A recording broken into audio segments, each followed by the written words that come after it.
क्यों मेरा मेरा जो सोशल फ़ील्ड है, मैं जैसे अपने स्कूल से ही मैं को-करिकुलर एक्टिविटीज़ में भी काफ़ी एक्टिव रही हूँ और क्योंकि मुझे जो सोशल फ़ील्ड था, ये मेरे काफ़ी क्लोज़ था क्योंकि मैंने अपनी पर्सनल लाइफ़ में भी स्टार्टिंग से बहुत सारी ऐसी सोशल इविल्स हैं, जिनको मैंने फ़ेस किया, जिनको मुझे लगा कि शायद बदलना चाहिए और अगर उनको बदलने में मैं अपने लेवल पे कोई हेल्प कर सकती हूँ सोसाइटी में, तो मुझे करनी चाहिए। तो बस फिर एक यही टारगेट था और सबसे बड़ी बात थी कि जो बेसिकली जो लड़कियाँ होती हैं उनको अपने बचपन से ही मतलब जन्म लेने से पहले से ही एक स्ट्रगल करना पड़ता है। पहले हम अपना जन्म लेने के लिए स्ट्रगल करते हैं, फिर लाइफ जब हमारी शुरू होती है तो डिफरेंट डिफरेंट तरीके के हम स्ट्रगल्स देखते हैं। तो बस वही था कि वो चीज़ें थोड़ी बदलनी चाहिए और हम इसमें कंट्रीब्यूट करते हैं तो वो बदलाव की शुरुआत हम ही क्यों ना करें खुद से। तो बस जस्ट यही सोच के मैं इस फील्ड में आ गई। जैसे आप बता रहे थे कि परिवार में सारी चीज़ें आप देखते हाँ रहे जी, बचपन के हाँ जी। बाद, फिर उसके बाद में फिर आपको लगा कि हाँ, जी, खुद करना चाहिए। जी। क्योंकि देखिए बदलना तो हर कोई चाहता है कि समाज बदले, सामाजिक ताना-बाना बदले, सामाजिक रूढ़ियाँ बदलें, पर आगे कौन आता है? तो बदलाव की शुरुआत कहीं न कहीं से तो शुरू होती ही है। तो ऐसे ही मैंने जब अपने मतलब आस-पास भी ये इस तरीके की चीज़ें देखी, तो मुझे ये लगा कि मुझे अपनी जो इंडिविजुअल आइडेंटिटी है, अगर कोई लड़की है, चाहे वो लड़का है, ये डिस्क्रिमिनेशन अगर हमारी सोसाइटी करती है, हमारी फैमिलीज़ में अगर ऐसा होता है, तो ये गलत है।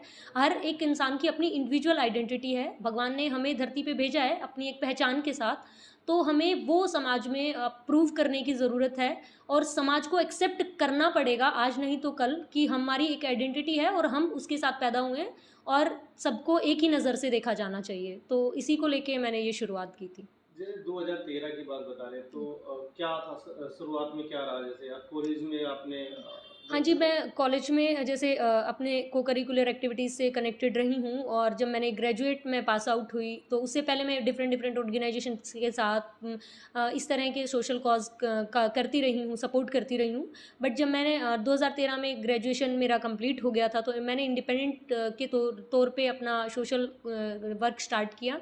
मैंने अपने आस-पास देखा कि झुग्गी-झोपड़ियों के जो बच्चे हैं, वो ऐसे ही घूमते रहते हैं, पढ़ते नहीं हैं और कोई लेबर पे जाता है, कोई कूड़ा बीनता है, तो जस्ट मैंने देखा मुझे अच्छा नहीं लगा, मैंने बच्चों से बात की कि आपको पढ़ने में इंटरेस्ट क्यों नहीं है, आप क्यों नहीं पढ़ना चाहते?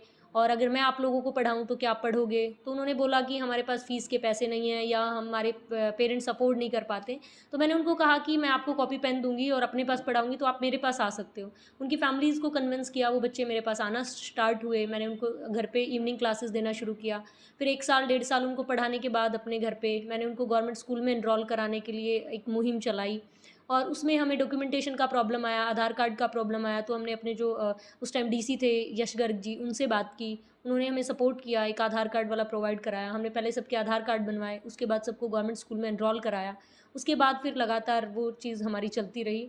तो वहाँ से हम मेरे इंडिपेंडेंट तौर पे मतलब मेरे सामाजिक कार्य की शुरुआत हुई।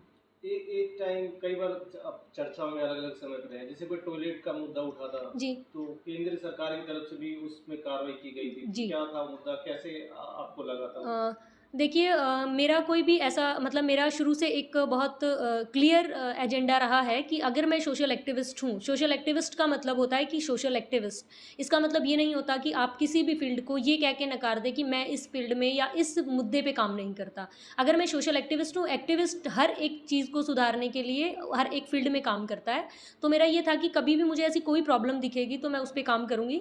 तो ऐसे ही क्योंकि मैं महिलाओं और बच्चों से के साथ से ज़्यादा कनेक्टेड रही हूँ, तो मैंने अपने आस-पास जो मार्केट एरिया है, हम एक बार मार्केट जा रहे थे, मेरी फ्रेंड थी मेरे साथ में, तो उसको वॉशरूम जाना था और मैंने देखा कि वहाँ पे वॉशरूम है नहीं और एक आधा कोई है तो उसपे ताले लगे हुए हैं।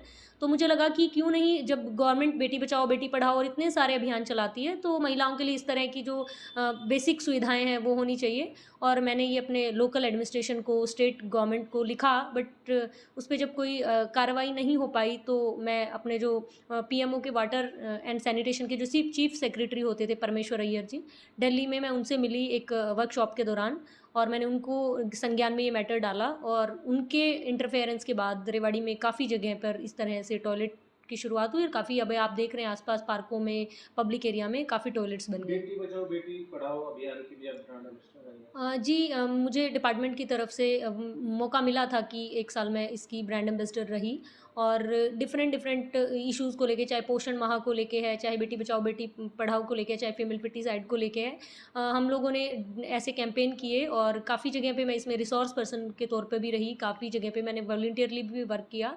और मैं चाहती थी कि फीमेल जो डिस्क्रिमिनेशन है गर्ल चाइल्ड के साथ वो ना हो, और इसी मुद्दे पे फिर मैंने आगे भी इसको मतलब 2 वर्कशॉप तो मैं नेशनल अपनी अभी रिसेंट में भी पीएससी पीएनडीटी एक्ट को लेके दिल्ली और लखनऊ में अटेंड कर चुकी हूँ।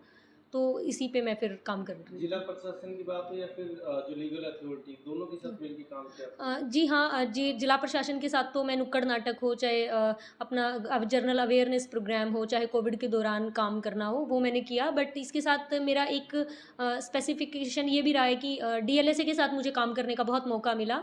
लास्ट उस कई सालों से मैं डीएलएसए के साथ भी कनेक्टेड हूँ, और डीएलएसए की तरफ से भी काफ़ी प्रोग्राम्स में मुझे एज ए रिसोर्स पर्सन भी इनवाइट किया जाता है, एंड कैंप्स में भी, जैसे अभी मैंने जून में ही 15 के से 20 के आसपास कैंप्स किए हैं, चाहे वो एग्रीकल्चर अवेयर लीगल अवेयरनेस हो, चाहे फिर चाइल्ड लेबर को हो लेके हो, चाहे प्लांटेशन ड्राइव हो, इस तरह के डिफरेंट डिफरेंट इश्यूज़ पे मैं डीएलएसए के साथ भी काम करती हूँ, और डीएलएसए मुझे इस काम में काफ़ी सपोर्ट करता है। ये देखा कि मुख्यमंत्री जी ने भी आपके काम को सराहा, बकायदा ट्वीट किया और सम्मान भी किया। जी, एक तो ऐसा 2 बार हुआ जब मुख्यमंत्री जी की तरफ से मुझे एप्रिसिएशन मिला। एक तो 8 मार्च जो हमारा महिला दिवस होता है, उस पे एक ट्रेंड चला था सोशल मीडिया पे, शी इंस्पायर्स अस करके, और उस पे मुख्यमंत्री जी ने मुझे न केवल विश किया, बल्कि वो हैशटैग यूज़ किया, शी इंस्पायर अस। और उसके अलावा एक हमारा नो जो नाबालिग का राशन कार्ड बना था पहली बार हरियाणा में, तो उसके लिए जब वेरिफ़िकेशन हो रहा था, तो मुझे सीएम ऑफ़िस से कॉल आया था, और मुझे चुना गया था उसका पूरा रिकॉर्ड निकालने के लिए, और उसकी पूरी रिकॉर्डिंग्स उनसे बात करके पूरा जो मामला था वो सीएम ऑफ़िस तक पहुँचाने के लिए, और ये मैंने बखूबी किया भी। उसके बाद जब उनका राशन कार्ड बना, तो सीएम साहब ने मुझे एप्रिशिएट किया उस चीज़ के लिए, और उसका क्रेडिट मुझे दिया। तो चुनौतियाँ जैसे आप लंबा सफ़र रहा अभी, जी, क्योंकि अभी पूरा सफ़र जी, बाकी भी जी, है, जी, 10-15 साल जी, आपको हो गए। पारिवारिक तौर पर कई कठिनाइयाँ सामने आई जी, होंगी, जैसे आप बता रहे हो कि 3 बहनें, जी, जी, अकेली माँ, फादर बचपन में ही अलग हो गए थे और फिर अभी जी, देहांत भी हो चुका है उनका। जी। तो किस तरह की कठिनाइयाँ रही और आप कैसे सर्वाइव करते हैं परिवार में? देखिए, मुझे ऐसा लगता है कि चैलेंजेस बहुत आए, और लाइफ में मैंने जैसे आपको शुरू से बताया था कि जब लड़कियां तो पैदा होती हैं तो तभी से स्ट्रगल करना शुरू करती हैं, और लास्ट तक उनका स्ट्रगल रहता है। तो ऐसा मेरे साथ भी था। मेरी फैमिली जो, अगर मैं पैतृक उसकी बात करूं, तो मेरे फादर, हम 3 डॉटर्स थे, और मेरे पापा को कहीं न कहीं बेटे की चाह का इश्यू भी उनको रहा, और वो ड्रिंक भी करते थे, मम्मी के साथ डोमेस्टिक वायलेंस भी उनका रहा, और फाइनली जब मैं 3 साढ़े 3 4 साल की आसपास थी, तो उन्होंने हमें अलग भी कर दिया था खुद से, हमें घर से भी निकाल दिया। तो उसके बाद से फिर हम लोग अपने ननिहाल आए, और नाना-नानी के साथ रहने लगे। मैं अपनी मौसी के यहाँ पढ़ने लगी, और मेरी मम्मी कंपनी में जॉब करने लगी। तो देखिए, जब भी मतलब एक बच्चा है, माँ और बाप से अलग होके जब रहता है, तो उसको वैसे भी बहुत मेंटली भी बहुत सारे ऐसे टॉर्चर्स होते हैं, या मतलब कहीं न कहीं वो डिस्टर्ब होता है। बट मुझे ये लगता है कि ये सारे चैलेंजेस हैं। मेरे मामा के साथ हम रह रहे थे, मेरे मामा जी की एक्सीडेंट में डेथ हो गई, काफ़ी यंग थे वो, तो हमारी फैमिली मतलब काफ़ी बिखर गई थी। उसके बाद नानी जी को ब्लड कैंसर हो गया, तो हमारी जो फाइनेंशियल कंडीशन थी वो भी बहुत ख़राब रही। तो जब न 10th क्लास में मैंने पास आउट की, तो मेरी मम्मी का बहुत बड़ा एक्सीडेंट हो गया था, जिसमें मेरी मम्मी का एक हाथ चला गया था। तो इस तरह के डिफरेंट डिफरेंट चीज़ें हमारी लाइफ में रही, फाइनेंस को लेके भी रही, फैमिली को लेके भी रही। पर मुझे ये लगता है कि शायद ये चीज़ें नहीं होती तो मैं मतलब इतने अच्छे से अपनी सोशल फील्ड में अपनी काम नहीं कर रही होती, पहचान नहीं बना रही होती, और शायद वो स्ट्रगल ही था जिसने मुझे इस लंबी जर्नी का हिस्सा बनाया, और मैंने बहुत कुछ उससे सीखा। और अब तो ऐसा लगता है कि अगर लाइफ में चैलेंज नहीं है तो फिर लाइफ बहुत स्मूथ चलती है, तो फिर शायद मज़ा भी नहीं है। तो चैलेंजेस होना भी लाइफ में ज़रूरी है, क्योंकि आपका संघर्ष आपको बहुत निखारता है, बहुत कुछ सिखाता है। अभी और आगे क्या, जैसे आप बता रहे हैं खुद की संस्था एक रजिस्टर्ड करा जी। रहे हैं आप। जी, मैं अपना एक ऑर्गेनाइज़ेशन चला रही हूँ, एक कदम मानवता की ओर, और अभी मैंने इसको रजिस्ट्रेशन के लिए भी अप्लाई कर रही हूँ। तो बस यही है, मेरा मानना यही है कि मैं कुछ भी ऐसा करूँ जिसमें मैं अगर कोई अपना बिज़नेस भी स्टार्ट करूँ, तो उसमें मेरा सोशल कॉज़ ज़रूर होना चाहिए। मैं उन फीमेल्स के साथ काम करना चाहूँगी जो कि या तो विडो वुमेन्स हैं, निडी वुमेन्स हैं, सिंगल मतलब मदर हैं। तो जो वो चाहती हैं कि वो सिर्फ़ इकोनॉमिक बेस पे ही स्ट्रॉन्ग ना बने, बल्कि वो एक सेल्फ़ इंडिपेंडेंसी की भावना भी उनमें आए, और वो उनको लगे कि वो भी बहुत कुछ कर सकती हैं, बट उनको कहीं न कहीं मंच नहीं मिल पाता। तो मैं चाहती हूँ उन महिलाओं के लिए मंच बनना, उन महिलाओं की आवाज़ बनना, जो इस तरह का स्ट्रगल कर रही है और जो गुमनाम है।